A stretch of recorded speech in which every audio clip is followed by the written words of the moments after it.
मंच पे बैठे बुद्धिजीवियों, आदरणीय देवियों, सज्जनों, मैं इस मंच पे बैठा बहुत देर से सोच रहा था कि मैं यहाँ क्यों बैठा हूँ। मैं हिंदी जानता हूँ, उर्दू जानता हूँ, मराठी जानता हूँ, इस मंच पे इतनी देर से क्यों बैठा। फिर मुझे ध्यान आया कि आजकल बहुत से लोग बहुत सी जगहों पे बैठे हैं जहाँ उन्हें नहीं बैठा होना चाहिए था, तो एक मैं भी सही। तो मैं पहले तो धन्यवाद करूंगा अपने बहुत पुराने और बहुत अच्छे दोस्त आशुतोष जी का। उन्होंने बहुत सारी ऐसी बातें कह दी जो मैं कहना चाह रहा था, और अच्छा है कि उन्होंने कहा, इसलिए कि उन्होंने जितनी अच्छी तरह कहा शायद मैं नहीं कह पाता। लेकिन दो बातें एक आध जो रह गई वो मैं पॉइंट आउट करना चाहूँगा। मुझे बड़ी हैरत होती है जब एक आम महाराष्ट्रियन नहीं जानता कि उसका धरोहर क्या है। ये मामूली धरोहर नहीं है, ये नहीं है कि हर जगह ऐसा मिल जाता है। आप देखिए मुक्ताबाई, जनाबाई, बहनाबाई जिनका जिक्र किया है इन्होंने, ये उस वक्त एक माननीय, आदरणीय, एक सुपरस्टार पोएटेस थी कि जब यूरोप में कोई औरत अगर लिखती थी तो उसे एक मर्द का नाम देना पड़ता था। ये यहां पॉसिबल था। इवन नॉर्थ इंडिया में भी बहुत जगह सिर्फ जो कोडजाज हैं वो तो शायरी वारी कर लेती थी, शरीफ औरतों का ये काम नहीं समझा जाता था। ये लिबरेशन, ये एम्पावरमेंट औरत का यहां था।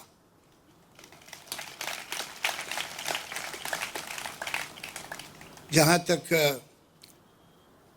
संत ज्ञानेश्वर हूँ, संत तुकाराम हूँ, संत एकनाथ हूँ, पता नहीं आप लोग उन्हें कितना याद करते हैं। मुझे ये हैरत होती है कि चाहे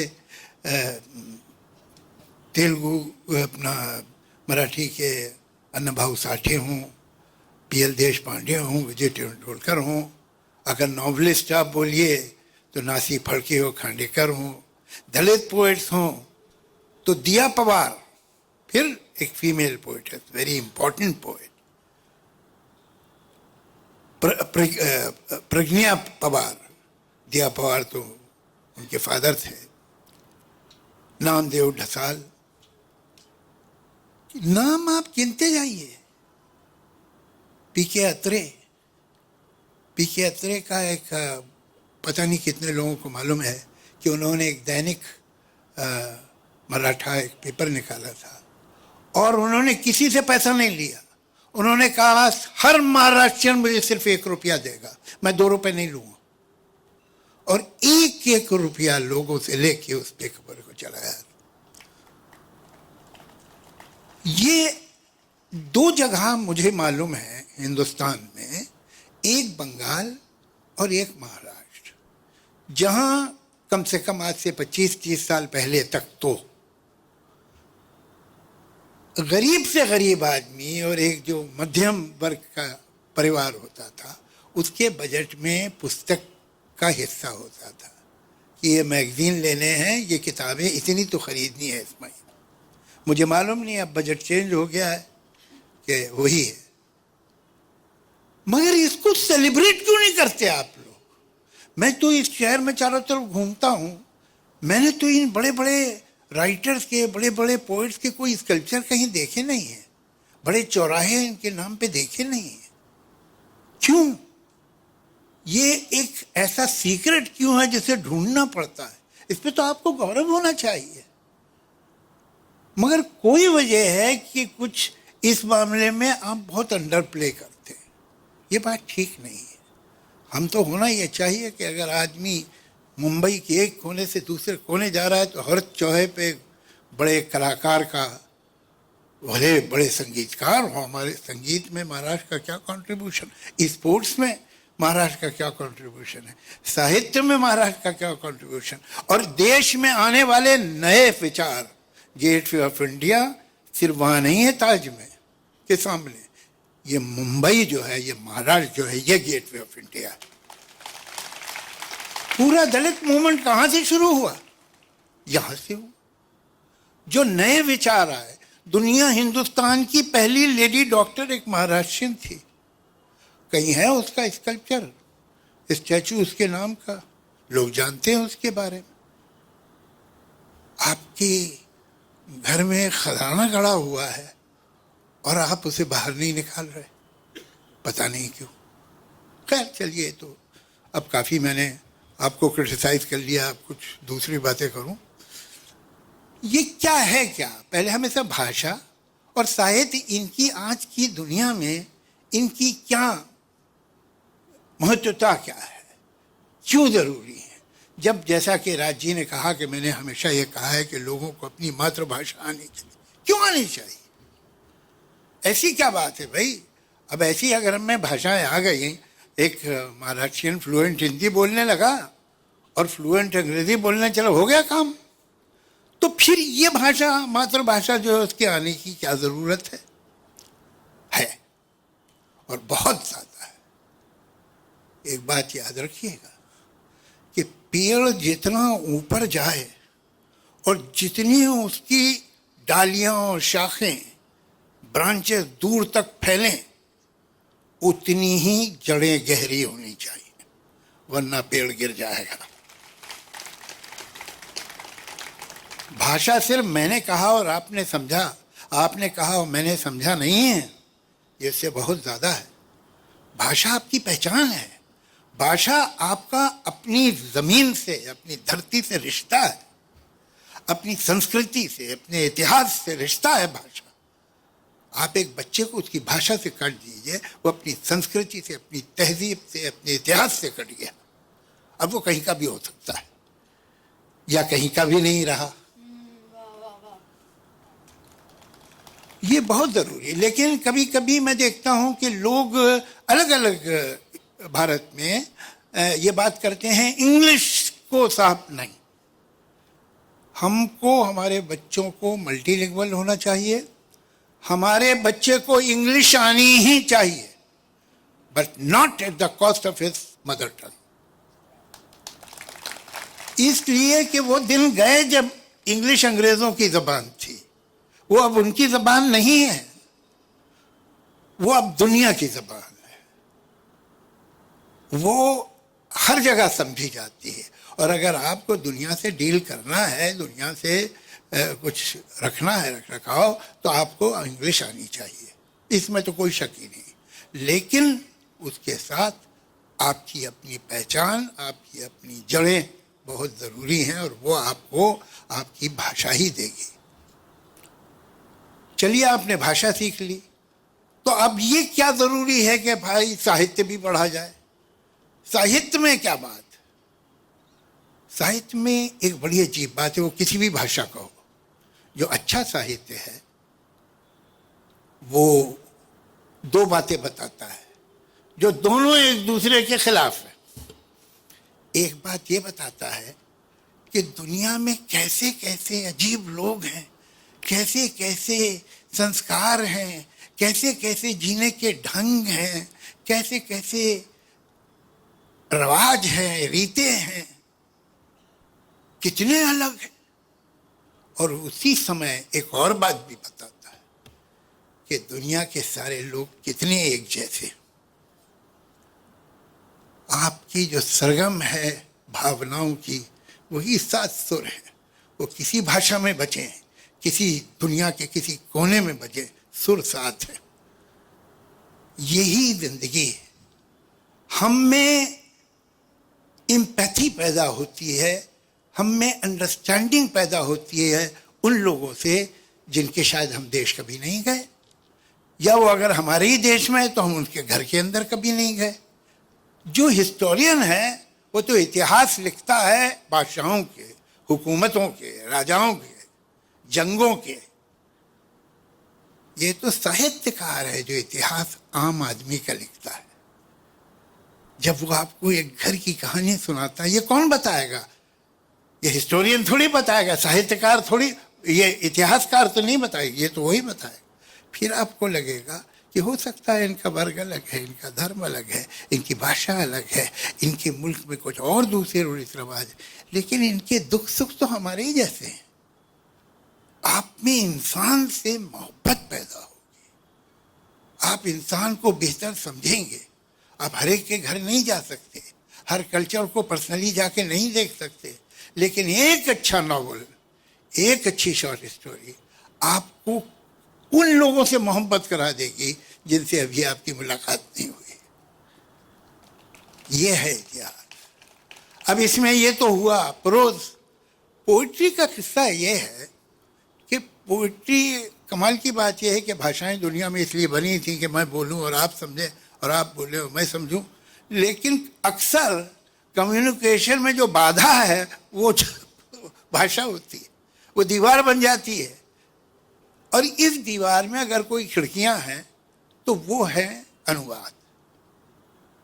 भाई हम तो जर्मन नहीं जानते, मैं फ्रेंच नहीं जानता हूँ, मैं स्पेनिश नहीं जानता हूँ, मैं इटालियन नहीं जानता हूँ, मैं रशियन नहीं जानता हूँ, लेकिन इनका मैं अगर साहित्य जानता हूँ तो थैंक्स टू इंग्लिश।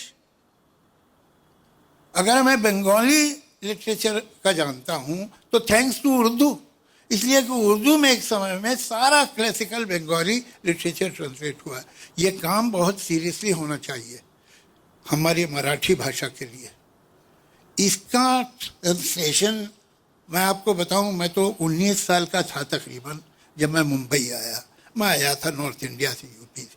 हम अपनी दुनिया में खुश होते हैं। एक कूप मंडूक कहलाता है ना, कूप मंडूक वो होता है संस्कृत में जो कुआं में रहता है मेंढक और अपने ही कुएं को पूरी दुनिया समझता है।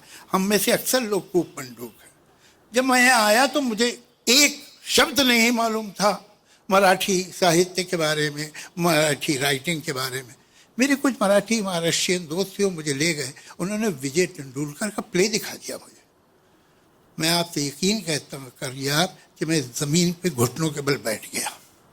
मैंने ऐसा कुछ देखा ही नहीं था, ऐसी राइटिंग मैंने नहीं देखी थी। हमारे साहित्य में ऐसी राइटिंग नहीं है जो विजय तेंदुलकर की है, कि सच को पूरी तरह से इंसान को खोल के सच बाहर निकाल दिया। ये हो तुम। इतनी बेरहमी से सच किसी ने मेरे मुंह पे मारा हो ये कभी नहीं हुआ था। तो फिर मुझे दिलचस्पी हुई, मैं प्लेस देखता रहा और हमेशा अपने महाराष्ट्रियन दोस्त के साथ जाता था। वो बराबर में बैठ के मुझे बताता रहता था क्या हो रहा है। कुछ कुछ अभी तो हम लोग इतने बरस हो गए, कुछ समझ में भी आता है, ऐसी बात नहीं। यहाँ जो कविता सुनाई गई मेरे ख्याल से काफ़ी हद तक मेरी समझ में ही आ रही थी, लेकिन फिर भी ख़ासतौर से पोइट्री का ट्रांसलेशन का झंझट ऐसा है कि आप एक इत्र की शीशी लें और उसे दूसरी बोतल में कितने भी संभाल के उंडेलें, कुछ न कुछ सुगंध को खो जाएगी। ऐसा ही है पोइट्री का ट्रांसलेशन। प्रोज हो जाती है, प्रोज बहुत अच्छी हो जाती है, पोइट्री बड़ा मुश्किल है। लेकिन मैं ऐसा समझता हूँ कि जो लोग हैं जिन्हें मराठी भाषा से प्यार है वो इसे संभाल के तो रखें, लेकिन हमारी देश की अलग अलग भाषाओं में ट्रांसलेशन लोगों को, पूरे हिंदुस्तान को मालूम होना चाहिए पीएल देशपांडे कौन है, विजय तेंदुलकर कौन है। और आज की पोइटर जो है गौरी देशपांडे हैं, सानिया हैं, शांता शेल्के हैं। लोग क्यों नहीं जानते उन्हें? ये तो मेरी किस्मत अच्छी है कि मुझे कुछ ऐसे दोस्त मिल गए जिन्होंने बताया, जिन्होंने सिखाया, जिन्होंने ट्रांसलेट करके मुझे दिया। मगर हिंदुस्तान विजय तेंदुलकर और पीएल देशपांडे को ना जाने तो ये तो हिंदुस्तान के लिए शर्म की बात है। ये जिम्मेदारी हमारी बनती है कि इसको हम ट्रांसलेट करें। मेरी अपने एक दोस्त से बात हुई, मैंने उनसे कहा तुम मुझे सेलेक्ट करके 50 मराठी पोएम दो, तुम मेरे साथ बैठना, तुम मुझे बताते रहना, मैं उन्हें पोइट्री में ही ट्रांसलेट करूंगा। मैंने ये काम रविंद्रनाथ टैगोर की कविताओं के साथ किया, उनके गीतों के साथ। एक है अनंत, आप लोग कभी यूट्यूब पे जाके सुनिएगा। उनके जो रविंद्र संगीत है उसको ट्रांसलेट किया है टू द सेम ट्यून, जिस ट्यून में वो ओरिजिनल गाया जाता है उस पर ही ट्रांसलेट किया है।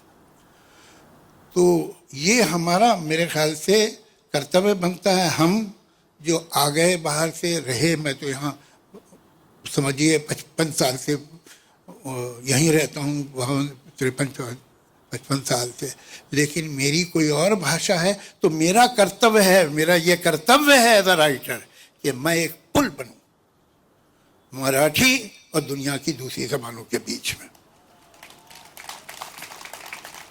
इसलिए कि जो कुछ है आज मैं जो भी हूँ वो तो यहीं से, इसी धरती से मिला है, और वो और कहीं जैसे मिलता भी नहीं, यहीं से मिल सकता था। अब यहाँ यह एक कवि सम्मेलन चल रहा है, तो अब मेरा फर्ज बनता है कि मैं भी एक कविता आपको सुना दूँ। मैं दो तरह की कविताएं लिखता हूँ, कुछ लंबी, कुछ बहुत लंबी। तो मैं आपको बहुत लंबी नहीं सुनाऊंगा। इस कविता का शीर्षक है वक्त, समय, टाइम। कमाल की बात है कि कोई भी चीज, या हद तो यह है कि कोई भी इंसान, अगर वो हमारे आसपास बहुत ज्यादा है तो हम उसे ध्यान से नहीं देखते। जो कभी कभी होता है, जो कभी कभी दिखाई देता है, उसे बहुत ध्यान से देखते हैं। लेकिन जो है, कितने लोग सोचते हैं कि समय क्या है, भाई 2 घंटे निकल गए, कहाँ निकल गए, कहाँ है, अभी कहीं यहाँ से निकल गए हैं तो कहीं तो गए होंगे, कहाँ है, और निकल क्या गया, चला क्या गया, वो क्या था, मटेरियल था, कोई चीज थी, क्या चल रहा है, इस पे ही कविता। इसमें 2-1 अनफेमिलियर वर्ड होंगे मुझे, तो मैं विश्वास करता हूँ बातचीत, पोइट्री इसलिए होती है, राइटिंग इसलिए होती है कि दूसरे लोग ज़्यादा से ज़्यादा समझें। तो मेरी बहुत ट्रांसपेरेंट भाषा है, लेकिन फिर भी अगर टॉपिक अनयूजुअल हो तो 2-4 अनयूजुअल वर्ड भी आ जाते, मैं उन्हें ट्रांसलेट करूँगा। ये वक्त क्या है, ये क्या है आखिर के जो मुसलसल गुजर रहा है। ये जब ना गुजरा था तब कहाँ था, कहीं तो होगा। गुजर गया है तो अब कहाँ है, कहीं तो होगा। कहां से आया, किधर गया है, ये कब से कब तक का सिलसिला है।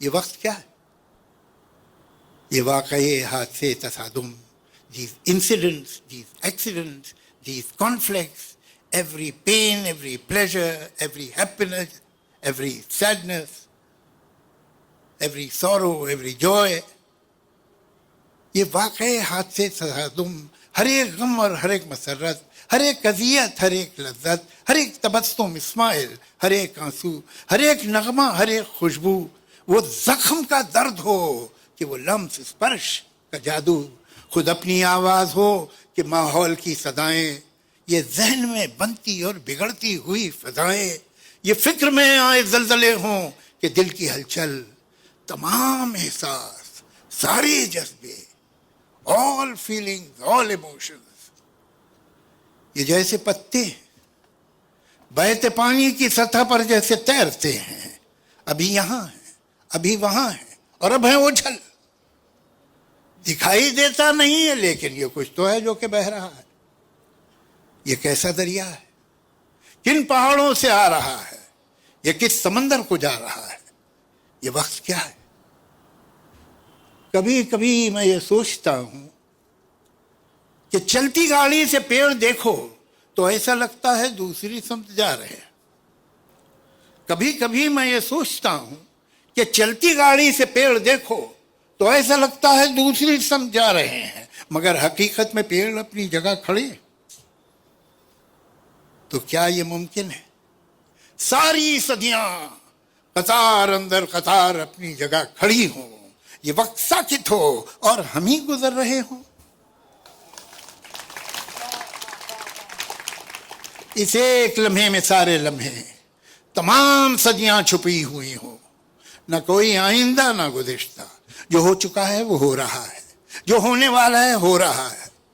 मैं सोचता हूं कि क्या ये मुमकिन है, सच ये हो कि सफर में हम हैं, गुजरते हम हैं, जिसे समझते हैं हम गुजरता है वो थमा है, गुजरता है या थमा हुआ है, इकाई है या बटा हुआ है मुंजमद या पिघल रहा है, किसे खबर है, किसे पता है। ये वक्त क्या है। Thank you.